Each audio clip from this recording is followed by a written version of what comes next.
Yeah. Boogie like Benson, I'm a Who Dat. I'm a Who Dat. Long as I'm living, I'm a Who Dat.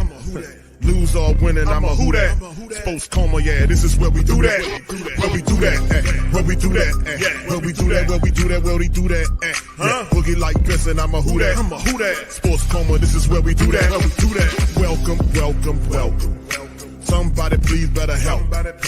Running this thing like Elf. I thank God every day I'm not a felt.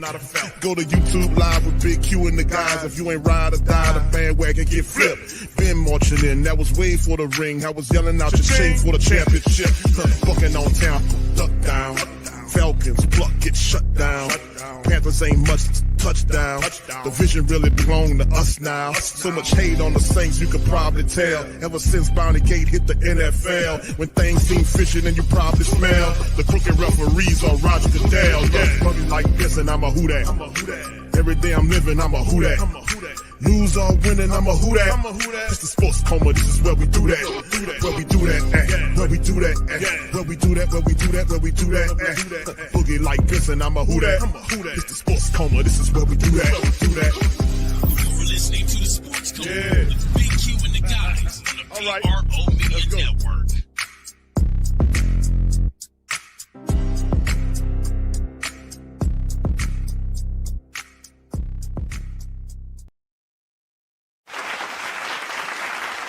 All right, welcome. Now rocking with the Sports Coma with Big Q and the guys, where we have intense, entertaining, educating, and enlightening sport talk from your favorite sports fam. Shout out to you guys. Appreciate you being in the live early Wednesday. Listen, fam, this is not my regular time. I will be back later on in the day to preview the Saints-Rams matchup coming up this upcoming Sunday. So, with that being said, much love to you guys. Please do me a service as you come in. If you're new to the Coma, please feel free to hit the like button, the subscribe button, and the share button. If you're listening via X, do me a service and retweet. Give me a retweet, please. Give me a retweet, and also let me know in the chat that you retweeted me on X. Much love to the Gram and the rest of the family members across the Spear and through the several different platforms that we multi-stream to. Thank you guys for checking us out. Anyway, big ups to everybody, man. Round of applause to all the fams. Thank y'all for being in the stream. All of the day ones, day twos, day threes, and day forevers. Good to see y'all in the stream. Let's hit into this, man, because the Saints are a ghastly 1-7. They're lined up for the first round draft pick, and all bets are off now. Now the Saints, at first we're talking about winning. Now it is a pivot to building up a development year. So we're in the fifth straight development year insofar as us trying to develop a team that's decent enough to compete, and not even thinking about football playoffs, but just looking at having some decent, competitive, smart football just to watch. Not perfect football, just smart and competitive football. Good football. We are deprived of that here in the Who Dat Nation unfairly. But nonetheless, this is where we are currently with this squad. And as we open the broadcast up, let me just share this guy, and of course, this was announced on Tuesday that the Saints are turning in Tyler Shough to start the rest of the way. And Shough will be named the starter. And of course, this is the time when you're 1-7. You have to let Tyler Shough play for the rest of the year and see if he's really a second-round pick quarterback that you want to build forward. If the Saints are lined up, and they are currently for the first-round draft pick in the NFL, Shough will more than likely be the guy. A lot of people thought the Saints was tanking for Arch Manning. That's not so much. Arch Manning doesn't look good. Nussmeier looks not. These guys that we thought would actually look good. Well, I never thought Garrett Nussmeier was going to be a first-round draft pick quarterback. I've seen enough of Garrett from LSU to know his strength and weaknesses, questionable decision-making, non-athletic quarterback who over-relies on his arm, is far from a Jaden Daniels or a Joe Burrow. He was just privileged to be the next quarterback in line, and really it was supposed to be Underwood, who then flipped for the 12 or whatever million to go to Michigan, which began the downfall of that particular coach. But nonetheless, our head coach who picked his quarterback, which is Tyler Shough, now has the stage. He has the stage lined up where he has an opportunity to present himself to the Who Dat Nation in a favorable fashion. The only thing is, will this Fire Marshal Bill, who's the offensive coordinator, Nussmeier, and Kellen Moore, Mr. Tifus, whether these guys will be able to come together and stop calling these stupid plays and allow the offense to open up. You have nothing to worry about anymore insofar as the check down throws and all this. Let's have a wide open attack. Why not? The attack that we were supposed to have, where you got all these guys that are 4-3 guys, but you like to keep them going east to west as opposed to north and south. Can we open this thing up and let Tyler Shough, who's a big quarterback, 6'5", who can see all over, see everything, who has a gun for an arm, allow him to get the ball upfield and push the ball upfield? You're not going anywhere. There is no 1-17 in the history of the NFL that ever fought back from 1-7 to make the playoffs. Never happened in the entire NFL's history. So might as well turn it over to Shough and see what we got going on here. And that's the story that we're going to kind of get into among others. All right. So like I said, man, let's hit this one here. And this is presented by multiple outlets, including CBS, who says Saints have made a change of quarterback as they promoted rookie Tyler Shough to start over Rattler. According to NFL media, Shough makes his first career start Sunday against the Rams. It's going to be rough. Rattler heads to the bench. 1-13 record as a starting quarterback, which is tied for the second worst record by a quarterback in his first 14 career starts since 1950. Shough replaced Rattler Sunday in the third quarter of the Saints' eventual 23-3 loss to the Bucs and completed 15-21 for 136 yards and an interception. Coach Moore said after the game he made the QB swap in hopes of sparking the offense. We just needed to find a way to create some offense. Shough is the second highest drafted quarterback by the Saints in the common draft era behind Archie Manning, who was selected second overall in 1971. In the preseason quarterback battle, he completed almost 67% of his passes for over 300 yards and accounted for 2 touchdowns and 2 turnovers. He's an older quarterback at 26 years old. Last year at Louisville, completed almost 63% of his passes for over 3,100 yards, 23 touchdowns against 6 interceptions. Shough left college ranks 21-11 as a career starter in games played for Oregon, Texas Tech, and Louisville. The 1-7 Saints are off to their worst 8-game start since the 1990, which was Mike Ditka era. These guys are Ditka bad. These guys are Saints Mike Ditka bad. That's just horrible. That takes me back to some of the worst football I can remember under Mike Ditka, with stupid ass quarterbacks like Billy Joe Hobart and Billy Joe Tolliver. He was just collecting Billy Joes. I guess he just liked the name Billy Joe. Totally ineffective, gave up the entire draft and the first round pick from the following draft for Ricky Williams. He assumed that that's all he needed to win. What a dummy. But in the end, this team is Mike Ditka bad. That's awful. The Saints ranked 27th in total offense with 295 yards a game and 29th in scoring offense. 16 points, a stinking contest will not win you games unless you have the Baltimore Ravens and Dome Patrol defense mixed together. Just is not going to work. So anyway, Shough is giving the reins to the offense. Will it improve?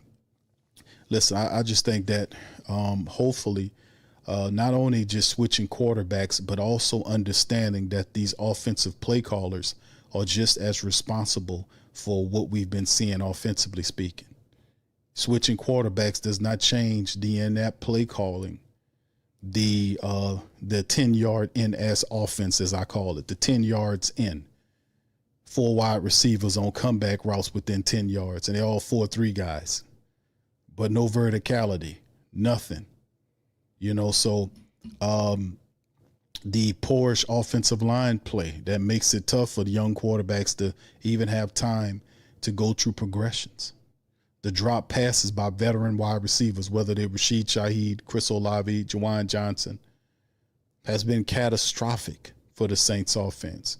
So they're bad, and a lot of the blame is just not on the players, but on these assistant coaches, the offensive coordinator, the offensive line coach, the wide receiver coach. All these guys need to be looked at seriously how these guys are pretend. Now, you can be starting off rough, but if you continue to struggle game after game, guys dropping passes, missing blocks, and you still rolling these guys out here like it's no problem at all, that's a problem with them watching the tape. Then I doubt they're not even watching the tape.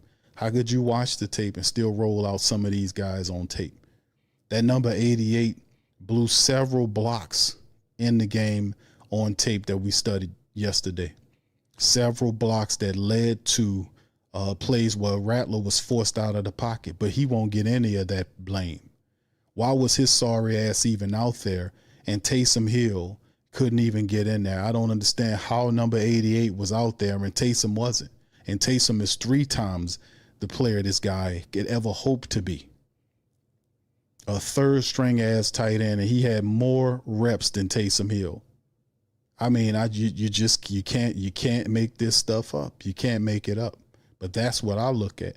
We didn't just put it all on these players. These play callers from an offensive standpoint and these assistant coaches all need to be under a microscope.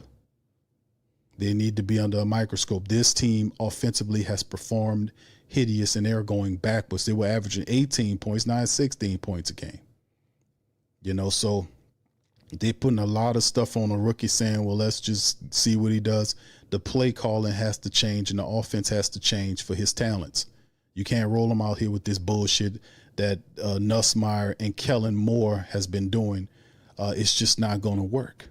It's not going to work. You got the chance to terraform this offense into something that's fun and explosive, and they are not that. So Shough is the guy now. We're at this stage at 1-7 where Tyler Shough is going to be the quarterback. So that is also being put out there. And how will he perform? You guys let me know in the chat what you think about how that will go down. But I like I said, not much is going to change unless you get that play calling together and have it fit around him and his talents. That's real deal spill. All right, let's move on to this next article right here, fam. Let's get into trade talk now. Let's talk trade talk with the Saints at 1-7. There's not much else to talk about except for the trade talk. And a lot of stuff has been made mention of, especially Adam Schefter he was on the Pat McAfee show, and he kind of discussed a few things about the Saints and some words, and we'll go over a few of some of these things. So let's listen to what Adam Schefter had to say about the Saints trading situation. Here we go. You set the over-under for number of trades at 15. At that point, we had already had a couple. Where do you stand today, a week out? We've had 5 in the month of October. It looks like the under is going to come in right now. But I do think that we're going to get some activity between now and the Tuesday, November 4th, 4 p.m. Eastern trade deadline. I'm still counting and waiting on deals for wide receivers. We've got the Pittsburgh Steelers, the Buffalo Bills, the Denver Broncos, other teams that have made calls about wide receivers. We've got the New Orleans Saints sitting on a collection of wide receivers in which I think at least one will be dealt. And if I had to bet, I would say Rashid Shaheed is the guy that interests most teams for his speed and his talent, and the guy whose contract is up after this year, who the Saints, I think, would be most willing to part with if the compensation were fair and right. The New England Patriots have been open to moving off their former franchise or transition safety, Kyle Duggar. We'll see if that happens. I would bet he's no longer a Patriot by the time the trade deadline comes around on Tuesday. They already traded Keon White to the Niners. I think the Miami Dolphins will move at least one of their pass rushers, Jalen Phillips or Bradley Chubb. I think we'll get some other activity here.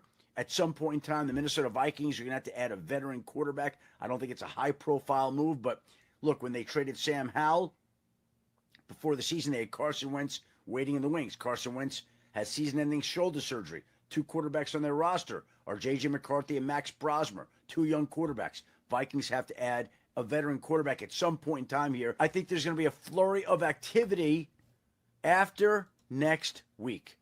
One move I'm not expecting A.J. Brown to be traded, despite all the conversation. All right. So anyway, that's what Shefty made mention of, and he was right, is rainwater, especially with the New England Patriots. The Patriots traded away Keon White to the 49ers, and he talked about Kyle Duggar, the safety. He was right as rainwater on them. They traded Kyle Duggar to the Steelers. So the 49ers been looking for some help at the end position. They get Keon White, and the Steelers get a safety in Kyle Duggar. So he was right on that. His information is correct insofar as that. And that kind of puts us in line for what we were talking about dealing with the New Orleans Saints. And he made mention of Rashid Shaheed. The first team that comes to mind in terms of Rashid Shaheed is the Denver Broncos. He mentioned Denver Broncos, and you best to believe that the Saints are going to do business with Denver. I would not be surprised if Rashid Shaheed is dealt to the Broncos. I wouldn't be surprised if Chris Olave is dealt there or, of these places. But Brandon Cooks, we'll see what they do with him. I don't know what kind of trade value Cooks has. A small wide receiver who is not as fast as he used to, who can't block. I don't know what his value is, but somebody, I guess, could use his services. Rashid Shaheed is interesting, but the Saints have already had the choice to decide on between the two. Who would you take? They're pivoting and say, hey, man, we're going to take Chris Olave. Now, Chris Olave is leading the team right now in catches, a lot of short stuff. He still is the guy. He is lined up for a big contract with the Saints, and we'll see what kind of stuff Mickey Loomis talking about. But then again, if you're looking into the future, and the Saints are not going to be very good, obviously, this year and next year, unless they're focusing on adding prospects, veteran prospects interiorly. This team's not going to be good very well if they're using their draft picks in a way where if they're not addressing the offensive line and the defensive line, I think they're wasting their time. You can have a fantastic. I don't think that that's just my stacking point. Now, there's a lot of places you can go, but if they're not using their draft capital to appease and fix the left guard position, the right guard position, to get a backup center of the future, I think they're wasting their time. If they can't find a massive interior defensive tackle to put there, I think they're wasting their time. Now, they got Divine Gacho they gave up picks to get, but it just has not worked out. Divine Gacho has not worked well in this system. He has not looked as well as I thought he would look. Brian Bresee started off well, but then has cooled off a bit. He has not did what we thought he was supposed to do, and maybe that's because of scheme. But a lot is just not formulated in this first year under Kellen Moore, who he needs to toughen up. But anyway, let's attack this article right here from NFLTradeRumors.com. Saints more likely to trade Rashid if compensation is right. And you heard what the man himself, Shefty, said. Chris Olave and Rashid Shaheed have both come up regularly as potential trade targets for the teams around the league. One or two, Shefty, Shaheed to be the most likely to be traded. He mentioned three teams. Steelers, Bill, and Coach Payton. Coach Payton wants Rashid Shaheed, and he probably going to end up getting Shaheed there. Of course, not to mention Taysom Hill is also in the final year of his contract. This could be players that we could be looking at that could be traded as well. I don't think Juwan Johnson will be traded, but I think he should be traded. I'm going to be honest with you. I think his ass should be traded. I think he's not worth $10 million, not even close, and we can do a lot better than this guy. Dropping passes with concentration drops, not even blocking correctly. He's just too soft. But but Shaheed was tendered by Saints as an exclusive rights free agent before signing an extension in lieu of his restricted tender. He's due $4.2 million in 2025 and set to be unrestricted next year. In 2025, Shaheed has appeared in 7 games so far and caught 39 passes off 57 targets for 431 yards and 2 touchdowns. A vertical offense can really get the best out of Rashid Shaheed. And like I said, at 27 years old, he went undrafted because he was undeveloped. He was a hell of a return man, but he's a guy who, if you have a vertical attack, he really would thrive in that. And that's just not what we've seen here in New Orleans. They pretend to want to throw the ball, but they're more east-west than north-south. That's just the reality. And teams know how to play the Saints that way. That's why it's tough for them to move the ball. and they don't attack like they're supposed to. It is not that hard to attack downfield. It really isn't, and it should be. We see teams do it every damn week in college and in high school and in the pros. They do it every week, but some kind of way, we, the New Orleans Saints, have a problem with getting the ball up the field.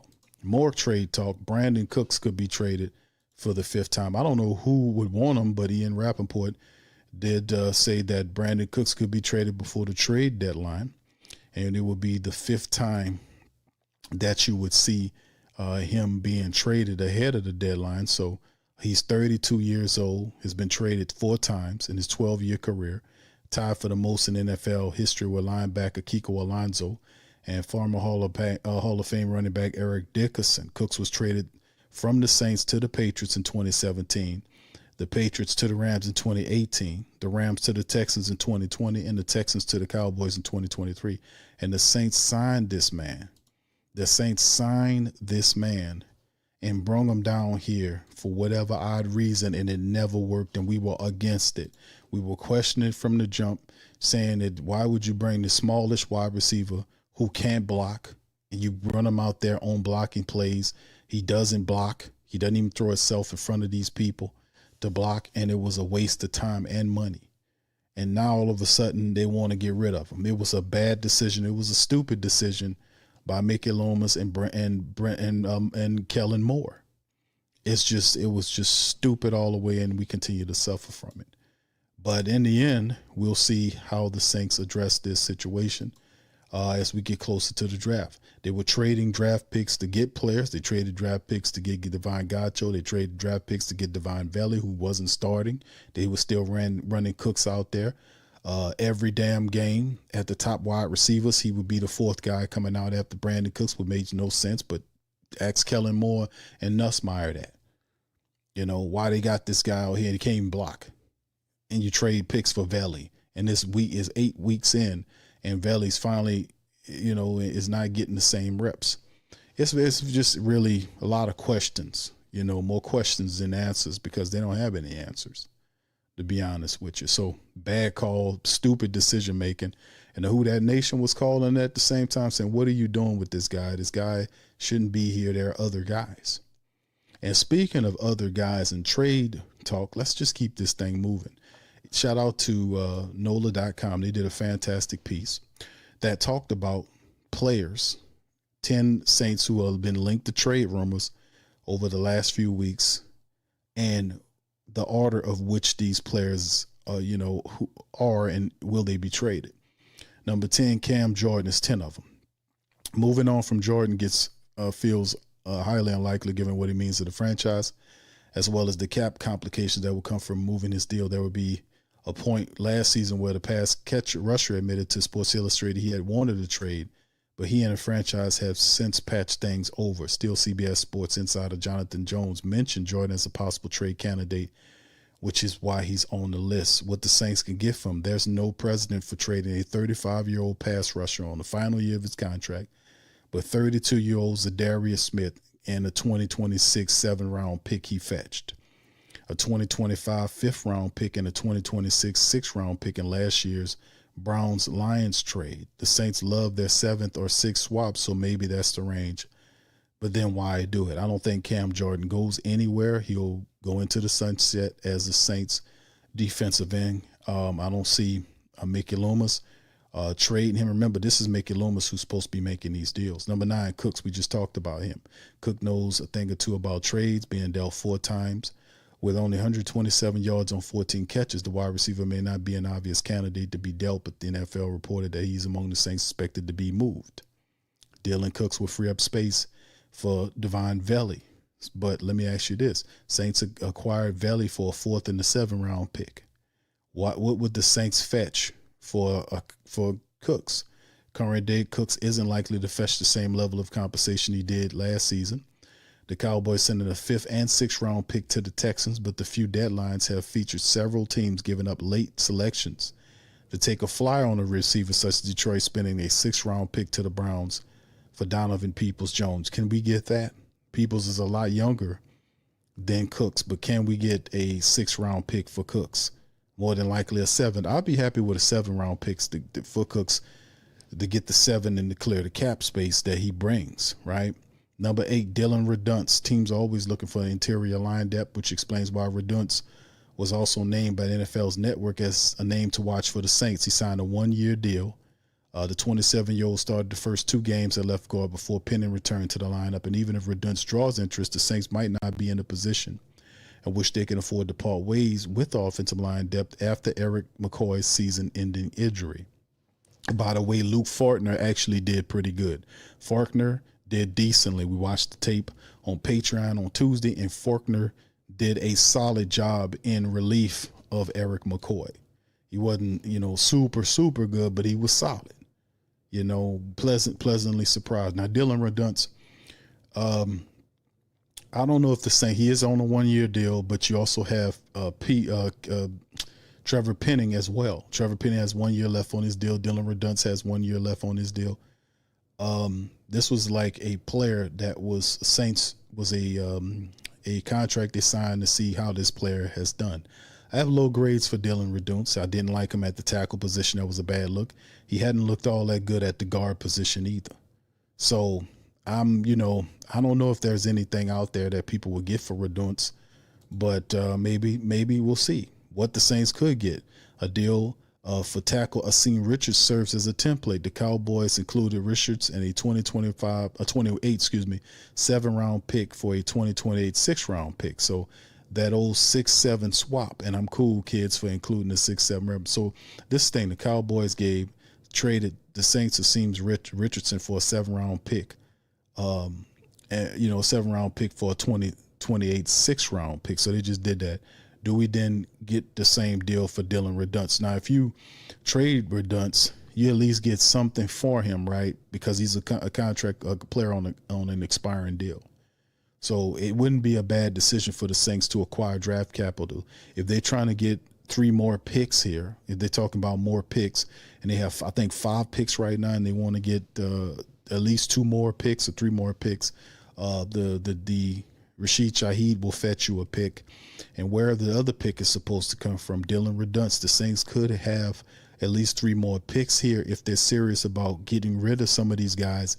And, of course, it will make sense because then you would begin to bring in the guys like Terrell Simpkins and give them more reps and develop them for the future and see what these other young offensive linemen can go based on the fact that you are not going anywhere this year.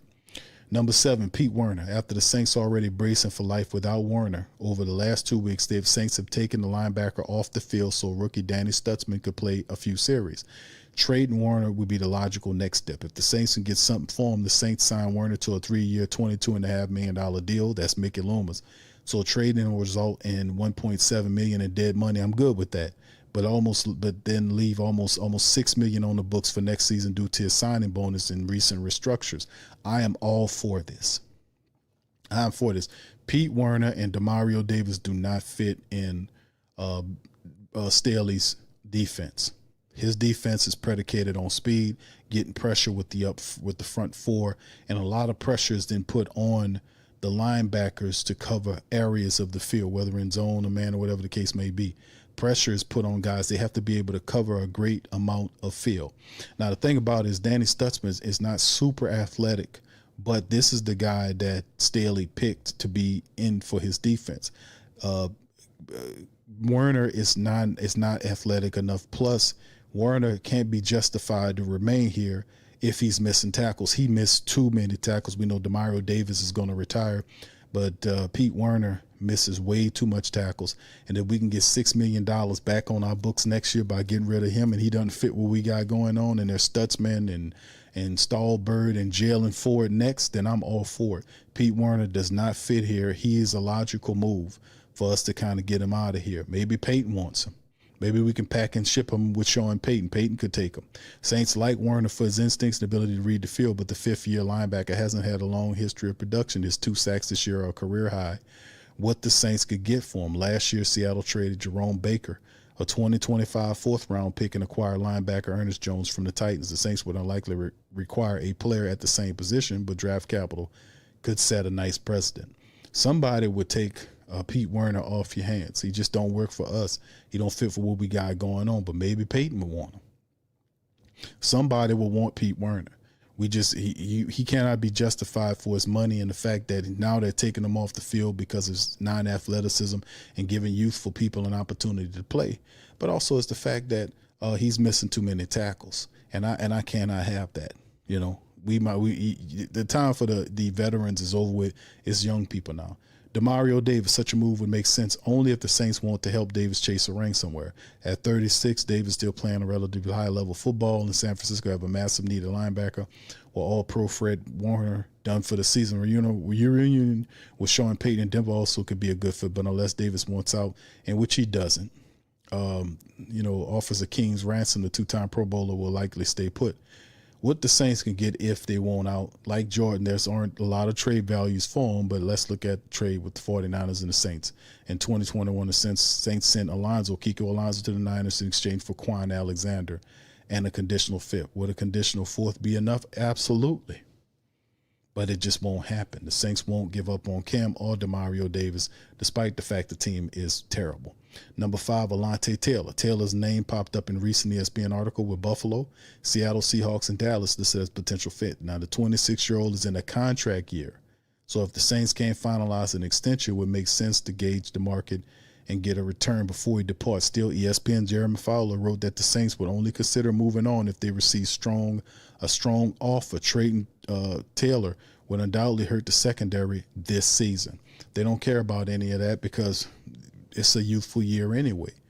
And Jordan, if it's, we know that Jonas Sanker is the future. Jordan Howden is there as well. But this is a contract year for Alontae Taylor. But seriously, are the Saints going to pay Alontae Taylor? We just seen Duggar get traded to the Steelers. Is Alontae Taylor out there? He's, like he mentioned, he's one of the players that the Saints get strong interest. Would they take a 3rd or 4th round pick for Alontae Taylor? You know, is he in the long-range plans for the Saints at the star role? They claim to like him, but only time will tell. What the Saints could get for a generous haul, according to the article that New Orleans received from Marshawn Lattimore. Y'all hit the like button for me, please. Hit that like button as you coming in. Shout out to Yassi OG, Gundam, all the fam. Appreciate y'all for being here. Hit the like button. And if you're not a sub up, hit that sub button, man. But Taylor would likely qualify as a compensatory free agent, which would still put his cost somewhere between the 3rd and 4th round pick. The Chiefs receive a 3rd and swapped 7 rounders when they traded L'Jarius Sneed to the Titans. The Saints also traded Roby for a 3rd and 6th in 2022. I remember that. Remember the generous haul Saints received for Marshawn last year is unrealistic because of what Marshawn Lattimore was. But Alontae Taylor, this is an interesting question. Do the Saints pay Alontae Taylor? We've been talking about Rashid Shaheed. We've been talking about Chris Olave, but Alontae is up there, right? Do you play him? Pay him. Number 4, Carl Granderson, absolutely not. Anonymous league execs told Washington Post that this year's deadline will center on pass rushers. If that's the case, will the teams come on to looking at Granderson? 4.5 sacks, ranked 15th in the NFL. He's cooled off in recent weeks and only had a quarterback pressure rate of just under 11%. So his playing time too has dipped since Young's return, also working in favor. Granderson is durable, hasn't missed a game since 2022. With Chase coming back, it should be Chase and Carl on the field with Cam coming off the bench. No doubt about it. What the Saints could get, the price tag for pass rushers varies greatly. Teammate Young was dealt to the Commanders and the Niners for a conditional 3rd pick. A 3rd rounder. Washington also received a 2nd round pick from the Bears for Montez Sweat, but Granderson doesn't have the athleticism, perhaps putting his range somewhere between Young's deal and last year for Smith, a 5th or maybe a 6th, which is not worth it. And we don't want to trade Curl because Curl is our best defensive player and a bright spot on the defense going into the future. And the fact that Cam is retiring, it makes no sense to give up a good player like Carl Granderson for a 5th or 6th round pick. Stupid. Wide receiver Rashid Shaheed, we know he'll be gone. Shaheed is in the contract year. Excellent deep threat. Shaheed's speed should attract many teams. His stats per game a little down the season. Though he's still shown his explosiveness, Shaheed would make sense for clubs like Seattle with former Saints coordinator Clint Kubiak, Kansas City, and Pittsburgh. Denver's also mentioned. What the Saints could get, ironically, the Saints package for Veli which was a 4th and a 7, seemed like a reasonable comp for Shaheed, but the fan base might erupt if the Saints can't get more than that, given they already frustrated with how little Veli has played, and Philadelphia's deal for Jahan Dotson might be better. The Commanders sent a wide receiver and a 2025 pick to Philly in exchange for a 3rd and 2 7th rounders. Can the Saints fetch that? I would not be high on a lot of these picks in compensation because of the guy that's trading for him. Mickey Loomis is not a very good general manager in trade. His trades are suspect at times, and he has more misses than he does hits. So I'll be very careful with Mickey Loomis, and he will more than likely trade with Sean Payton. That's more than likely where Rashid Shaheed's going to go, to Sean Payton. You know, he's going to do business with Sean Payton. He's so predictable. But let's go to Elvin. Kamara has made it clear he doesn't want to be traded, threatened to retire if he were a dealt. Loomis is likely to respect that wish given the running back's impact on the franchise. But if things were somehow changed, the Saints decided to be ruthless and deal Kamara anyways to see how the running back has several suitors. Kamara is only averaging 3.6 yards per carry, but isn't nearly involved in the passing game as he once was. This is on Kellen Moore. And I've said this before. Kellen Moore doesn't know how to use Alvin Kamara. He does not know how to use him. Alvin Kamara is not Saquon Barkley. He's not a power back that can run through tackles. That's not what he does. He's a space back that is good in space. It does the Saints no good if you can't set up good blocking for him on screen so he can get in space and wide receivers can block their man or have him opportunity to get out in open areas of the field. It's just not working because the blocking is not helping and they're not setting. It's just crappy. What the Saints can get, a postcard from Hawaii. Kamara said he'll drink a pinata. Drink a pina colada. I said a pinata. But the reality is Elvin Kamara is not going anywhere. Let's just be honest with you. And, of course, the final one is a wide receiver, Chris Olave. Extend him or trade him. The Saints face a fascinating crosswords with Olave while he has yet another year in his contract. Olave confirmed he and New Orleans have conversations about a new deal, but also the Saints have kept him informed about a possible trade. Olave looks like he's rounding into form for a 1-6 team. He's likely the most valuable asset if the Saints want to get an additional piece for the future. Trading Olave would hurt in the short term, particularly as the Saints evaluate the quarterback situation, but plenty of teams could use a receiver. Olave might be the best one on the market. What the Saints could get, the Lattimore Hard, a 3rd, a 4th, and a 6th for Lattimore, and a 5th is certainly one to watch. But the Bears also gave up a 2nd-round pick a few years ago for Chase Claypool. That trade was a huge bust for the Bears, but New Orleans wouldn't be blamed for seeking something similar, even if Olave's lengthy injury history. Chris Olave is definitely the top trade candidate on the New Orleans Saints. If you're trying to fetch some picks, high picks that can help you move forward. But then again, they have to make the correct picks and then assimilate them into a successful environment so the Saints can have success as fast as possible. So shout out to Matt Paris for this article and 10 potential trade players as we approach the trade deadline. The Saints are most certainly going to be active with a 1-4 record. So anyway, 1-7.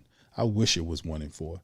I wish it was. But anyway, it is not. So anyway, big ups to you guys. Appreciate you for being in the stream on this one, man. Listen, I shall be back later on the day. We're going to do the preview stream. We're going to kind of go into and do the preview stream for Hump Day, the Hump Day Heat episode of the Coma. We'll kind of look at the Rams and the Saints and see what's going on there, man, and see if the Saints could break off and see if they can get the second win of the season with Tyler Shough. It's the Tyler Shough era has begun in the city of New Orleans. Will it make a difference? Time will tell.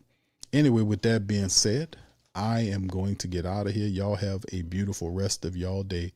Y'all hit the like button, hit the subscribe button, and share. If you're listening to me via X, please do me a service and retweet this. Get the message out that the Tyler Shough era is starting in New Orleans.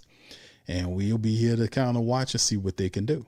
Anyway, I'm going to be out. I'm going to holler at y'all on the next one, man. Y'all check out the links in the description section below. And I'm going to holler at you later. Much love. Peace. And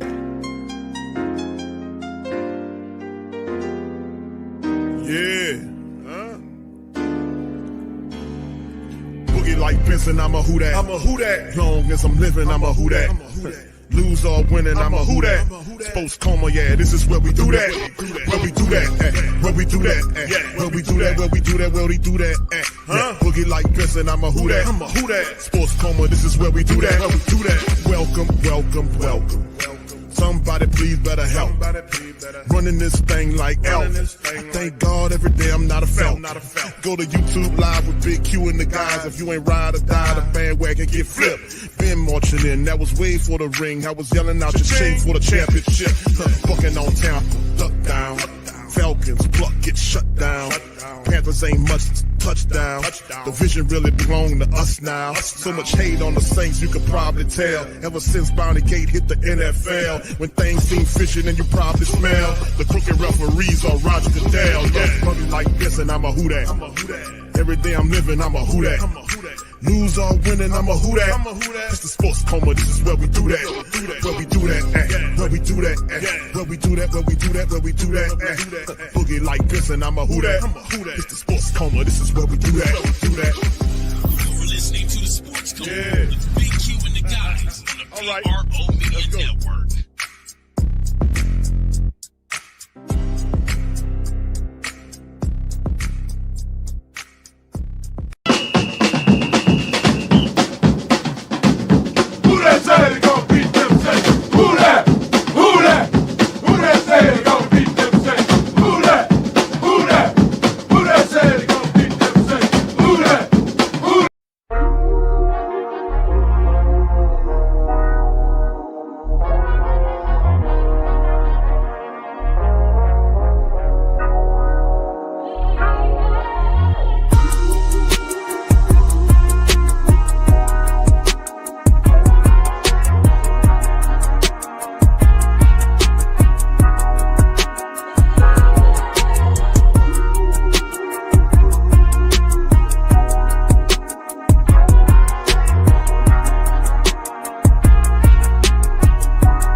Whether you're catching up on Saints news at Jackson Square, checking Pelicans scores in the Garden District, or staying updated on LSU while grabbing coffee in the French Quarter, there's one place that keeps you connected to everything that matters in our city. From Bourbon Street to the Superdome, from Preservation Hall to the Riverfront, New Orleanians are staying in the know with the WhoDatDaily.com. Your daily source for Saints, Pelicans, LSU, and all the sports, music, and culture that makes our city special. At work downtown, at a game in the Dome, or just relaxing by the Mississippi, wherever life takes you in the Big Easy, you can stay connected. Because when you're from New Orleans, you don't just live here. You stay in the NO. That's stay in the know. Visit the WhoDatDaily.com and never miss what matters most to Who Dat Nation. Stay in the NO, you stay in the know. Welcome to the Pro Shop, where we create authentic NOLA-inspired clothing for men, women, and children. From Saints jerseys to Pelicans gear, everything's crafted right here in New Orleans. Whether you're shopping the Pro Shop, the Pel Shop, or the Pro Shop Kids, we've got your whole family covered with genuine merchandise that represents our city's spirit. Check for links in the description section below.